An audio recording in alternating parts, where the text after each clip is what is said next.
What position should Arteta be targeting within the league? What position to be looking to finish at the end of the season? What would appease the fans? I saw a clip today of you on radio, a very emotional Arsenal fan. We know how emotional fans can get, but the expectations can be even higher than that. So what should they be looking at? Well, that particular fan was trying to write Arsenal off before we even kicked a ball. And, you know, maybe he had a crystal ball. I was hopeful that I had to do something. But, you know, it's hard now to I wasn't arguing with him anyway. It just, you know, I feel that again now, it's so early in the season. There's still time for Arsenal to respond. There's still time for Ben White to win balls in the air. But what we're doing is talking, as we do when teams don't win, we look very closely at recruitment. And you need reliability in terms of health and being available for selection, which Arsenal haven't had, with Partey particularly. Martinelli is another one that's had injuries. And then you want a performance. And that's why it is difficult for Arteta, but we are really clearing out quite a lot of players from the Wenger era, from Emery when he came in. I think there's only maybe Tierney that is doing the business from his signings. So, you know, there's a lot of rebuilding to do. And I don't know if the money is there. I know the desire is there, but I don't know if it's there with the owners. And then Arteta's left he's a very inexperienced manager. We have to acknowledge that. And at the moment, it's not looking good for him. But he's in the job, and he's got to try and lift the team and try and improve performance. But when you've got Chelsea on the horizon, I find that very tricky. Yeah, and the issue, Gary, I mean, you look at the other sides and how they've strengthened. North London rivals Tottenham with a new manager, Nuno Espirito Santo. You look at Manchester United and how high they finished in the Premier League last season. Manchester City, Chelsea looking even stronger this season than they did last season with Romelu Lukaku joining the side. I mean, it just seems that our team's better than Arsenal, and the league table last season was a reflection of that. So what would do for you? What do you think Arsenal should be targeting? Are we looking at a Europa League spot? Champions League? Would a Europa League spot actually satisfy the fans? Well, no, in my opinion, to be a top club in the Premier League, you need to be finishing in the top 4 spots because that gets you into the Champions League, and that's a big statement. And it's the last 5 seasons now, Arsenal haven't been there. The last 2 seasons, they've finished 8th and 8th on both occasions. What would appease the fans? Well, yeah, I think it has to be threatening to be... No, it has to be to get into the top 4. And I'm looking at what the competition is this season. And I said at the start of the show, your first game does not define your season. But when you get off to the start that Arsenal's got off to, when they've got to play Chelsea and Manchester City in their next 2 games, it doesn't look particularly encouraging for them. You know... We arguably need to speak to some Arsenal fans and ask them what they would expect or what they think their club should or where their club should be. But, you know, again, at the start of the show, I mentioned the fact that, you know, there was a period of time when Arsenal fans were moaning that all they ever managed to do was finish in the top 4. Well, wouldn't they just love to do that now? Martin, top 4, that's a big ask, a big ask. Adam, what I would say... And I know you want numbers, you want positions, I want a performance, okay? So if I see a performance where they're competitive at both ends, they do their job properly, and they're threatening to be in the top 4, and they don't make the top 4, I feel that their club's on the right pathway. If I don't see the performance, then you're disillusioned, and you start to wonder, where are they now as a club? And that's what we saw tonight. So, but you can regain that. You know, we're not competitors anymore, Gary. We're not in the mix. But if you are, you've got to show now some character and some personality. And it's not just a manager. And that's another thing. Are there enough of those in the dressing room? But he's got to buy those players. You want those types of person. That's why Xhaka hasn't left. He showed in the summer that he was really reliable for Switzerland, his national team. Well, he needs to do that for Arsenal. There were times tonight when he was receiving the ball in the edge of the box. He was lucky he didn't lose it. So, you know, how committed is he? But you've got to get him on board. And you've got to make him feel as if he's really a part of it. That all comes from the manager. Direction, confidence, feel-good factor and get the performance, but get the balance right through the week. Are you working on the defence? Are you working on the front players? Let's get some direction back in this team. And I didn't see that every player in that team seemed to understand their role and responsibility. Are we pressing high? Are we staying deep? And what are we doing from, throw-ins and corners? Got to be better, and there's lots to work on. Martin, every club needs, in my opinion, leaders on the pitch. So Arteta, organises everything, leads it, the training, picks the teams, and out you. But you need leaders on the pitch who, during the 90 minutes, make decisions, whether that is to encourage somebody, whether that is to berate somebody, whether that is to make a crunching challenge.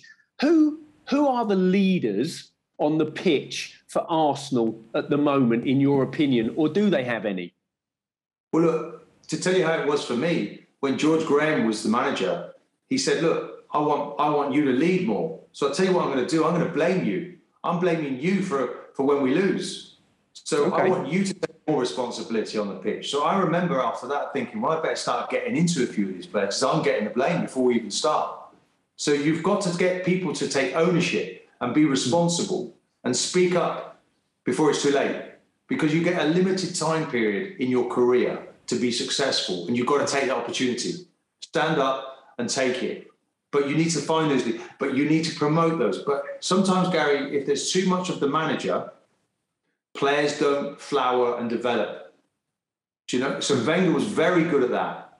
It wasn't about him, it was about us. Yeah. And right. I think that this is the thing here. Is this a young manager? How much is he talking through the week? How much is he taking charge?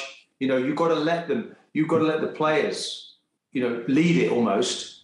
And you stand back as almost like a proud man of how well they do. So it's a joint, it's a unity between the manager and the players. And at the moment, it doesn't seem to be clicking in the right way.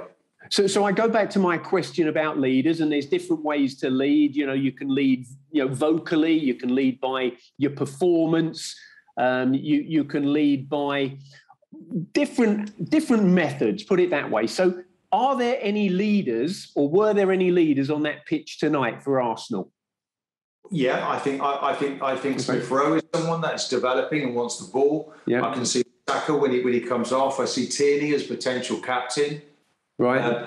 I can see Xhaka, who kind of like, really, should I be here? Can I take all the flack that could come my way? I seem to be someone they want to blame, but we can't worry about that. If they're going to blame you anyway, but we want you to make a performance. So, and I didn't really see Ben White step up, but that's early days. Mari at the back, is that happening?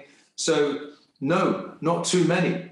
And again, the goalkeeper, he should be demanding a little bit of protection there. I can think of other goalkeepers over the years that would have done that, made a big scene about it, fell on the floor, and got somebody to get in between, because that's simply how that could have been dealt with. And that was worrying when the manager was saying, what can we do when the goalkeeper gets pinned? Well, you can put a defender between your goalkeeper and their player. Yeah, that's what you can do. We didn't. Yeah, and move the man out who's pinning your goalkeeper. Yeah, correct. It was naive at the extreme. Martin, there's one name we haven't mentioned, and, well, of course, he didn't play today, but he does wear the captain's armband for Arsenal, Pierre-Emerick Aubameyang. It was an abysmal campaign by his standards that we've seen previously last time out. Do you think we're going to see the best of him throughout the course of the season? Because this attack needs someone to really step up. Abysmal, Adam, is a strong statement. I think we have to remember... By his standards, Martin, not anyone else, by his standards. He had malaria. His mother was very ill for a lengthy period.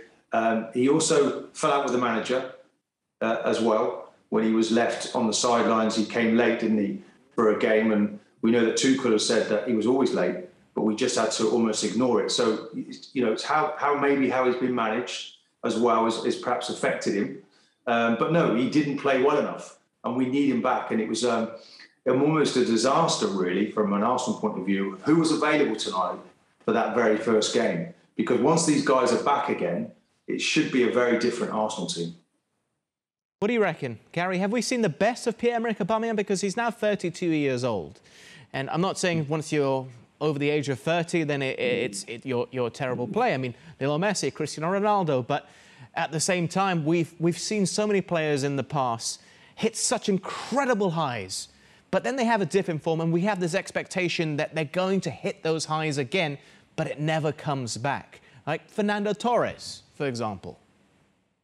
Yeah, well, I think certainly as you get older, it becomes more difficult to reach those highs. Have we seen the best of Aubameyang? From a neutral's point of view, I certainly hope not. I really do, because I like, at his very best, I really enjoy watching him play. And from Arsenal's perspective, he needs to get back to the level that he's shown in previous seasons. He needs to start scoring goals for the club. But there is this slight concern, isn't there, about him at the moment? You know, a couple of little disciplinary question marks last season, turning up late, and Martin just mentioned that. And, you know, actually maybe that's from his younger years. But if you're the captain of the club, you have to set the standard. He didn't set the standard, I don't think, as a professional or as a performing player on the park last season. Arsenal need him to do that this season, 100%. This reminds me, just because you mentioned it, I completely forgot. I remember last season there was a question posed to Thomas Tuchel about how to manage Pierre-Emerick Aubameyang. I'm not sure you remember, because he had him at Dortmund, and his assessment was quite interesting, because it certainly wasn't the assessment of Mikel Arteta, his current manager. Gentlemen, we almost have to wrap up, but I need to ask, because you've said the word recruitment several times tonight, Martin. I think it's your most used word. Shows the importance of recruitment for Arsenal that you keep stressing. Disappointment is another word. Disappointment is another word. Throughout all the times we've worked with your former teammate, Tony Adams, I think recruitment is the word that he also uses the most. So there are names linked right now to the Gunners. Mikel Arteta said a few days ago that he expects more activity, that it's going to be a very busy final week in August. So maybe he's looking to finalise the deals at that stage. I really don't know. But James Maddison's a name that continues to be linked. In fact, I was in this very chair during the Community Shield last week, and we were getting so many tweets from Arsenal fans saying Arsenal sign up James Maddison based on his performance last weekend against Manchester City. Another name, Martin Odegaard. He might come permanently as opposed to being on loan like he was last season. And also Aaron Ramsdale in a far more defensive position as a goalkeeper. Would those three signings improve the side? Are they the logical ones? What do you think the chances of them happening actually are?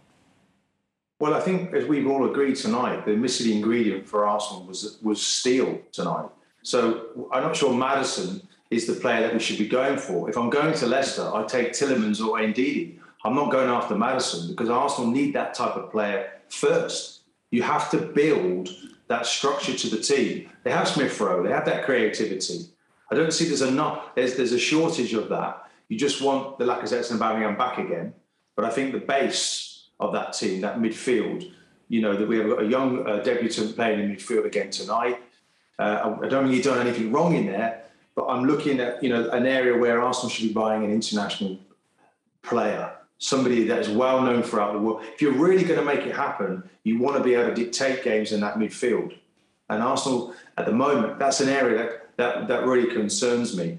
So, you know, yes, we are back to the players that they want to buy. You want to call it recruitment, whatever you want to call it.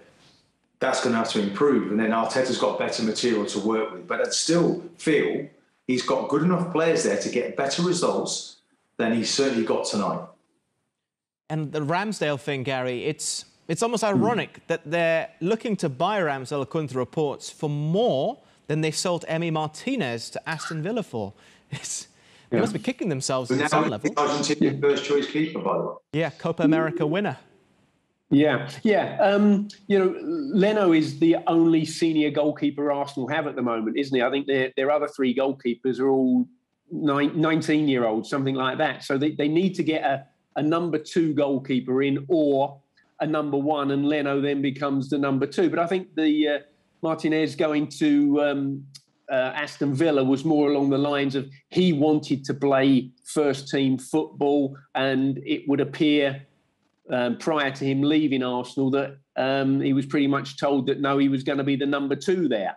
So, personal circumstances do come into it. But, Arsenal need to get a goalkeeper in, because if they lose Leno, then they are really thin on the ground in that position.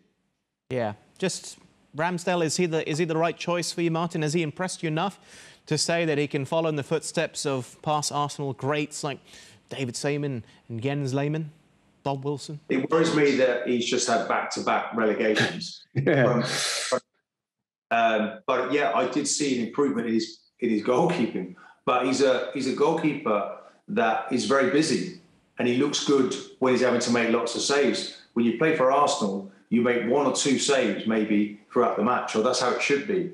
And it's a different type of goalkeeper maybe that Arsenal should be looking for. But as I say, I'm not making those decisions. I'm pretty certain they're looking throughout Europe, and a goalkeeper will definitely be coming in. But whether it's Ramsdale, we'll have to wait and see.